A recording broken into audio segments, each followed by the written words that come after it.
వచ్చే వాళ్ళను దేవుడు మనకు తెలియకుండానే పంపిస్తాడు. ఆయన కూడా వస్తాడనుకోవాలి. ఇలాంటి వారిని దేవుడు పంపిస్తాడు. నేను నమ్ముతున్నాను, నేను దేవుని ప్రణాళికలో ఉన్నాను. నేను మంచోడినైనా చెడ్డోడినైనా దేవుని ప్రణాళికలో ఉన్నాను కాబట్టి దేవుడు నాతో ఏదైతే చేపించాలని అనుకుంటున్నాడో తప్పకుండా నయానా భయాన చేపిస్తాడు. అది నేను మంచోడు కావచ్చు, చెడ్డోడు కావచ్చు. మనందరికీ తెలుసు దేవుని వాక్యాన్ని వాచింగ్ మై లైఫ్. కొన్ని పరిస్థితులను బట్టి మనం తప్పటడుగు వేయవచ్చేమో, తప్పిపోవచ్చేమో, కానీ దేవుని చిత్తములో ఉన్నవాడు ఎన్ని మార్లు పడినను లేస్తాడు. నా మనసులో ఉన్న భారము ఒకటి, మనం ఎంతకాలం బతుకుతామో తెలియదు. ఇలా చూసిన వాళ్ళు అలా చనిపోతా ఉన్నారు. ఈ లోకం విడిచిపోయే సమయం ఒకటి ఉందని మనకందరికీ తెలుసు. ఈ లోకం విడిచి వెళ్ళక మునిపే మనం చేయగలిగిన పని శక్తి వంచన లేకుండా చేయగలిగితే ఆ దేవుని ముందు మనం చక్కగా ధైర్యంగా పరిపూర్ణులుగా నిలవబడగలం.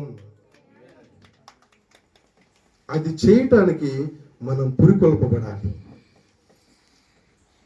అది చేయాలనే ఆసక్తి ఉన్నప్పటికీ చేయలేని పరిస్థితులు మనకు అడ్డుగా ఉన్నప్పుడు వాటన్నిటిని పక్కకు తీసివేయగలిగిన సమర్థవంతమైన దేవుడు మన పక్కన ఉన్నాడు.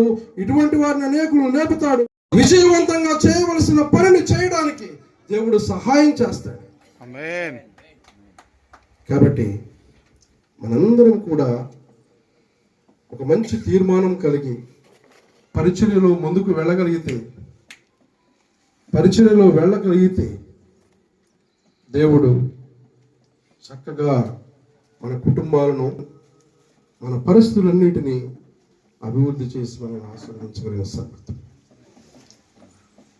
ఈ సమయంలో మరొకసారి చదువుకున్న చాలా మంది ఉన్నారు. 7వ తరగతి, ఆ 7వ తరగతి వరకు కూడా సరిగ్గా బడికెళ్ళను నేను. దేవుడు చూపించాలనుకుంటే పామరుణ్ణైనా నిలబెట్టగలడని దేవుడు నా జీవితంలోనే నా ఎదుట నిరూపించాడు. కాబట్టి ఇందుమూలంగా మీ అందరికీ మనవి చేసేది ఏంటంటే, నా మనసులో ఉన్న భారం, నా హృదయంలో ఉన్న భారం గత కొన్ని సంవత్సరాలుగా చెప్తా ఉన్నాను. ఈ మీటింగ్స్ ఏర్పాటు చేసేది చిన్న కానుక, భోజనం ఇదంతా పెద్ద విషయం కాదు. దేవుని సేవలో ముందుకు వెళ్ళాలనే ఆసక్తి కలిగిన వారు ఎవరైనా ఉంటే ముందుకు రండి. మనందరం కలిసి గొప్ప పరిచర్య చేద్దాం. మనం ఎప్పుడు ఎలా ఉంటామో తెలియదు. మన పరిచర్య నిలబడుతుంది.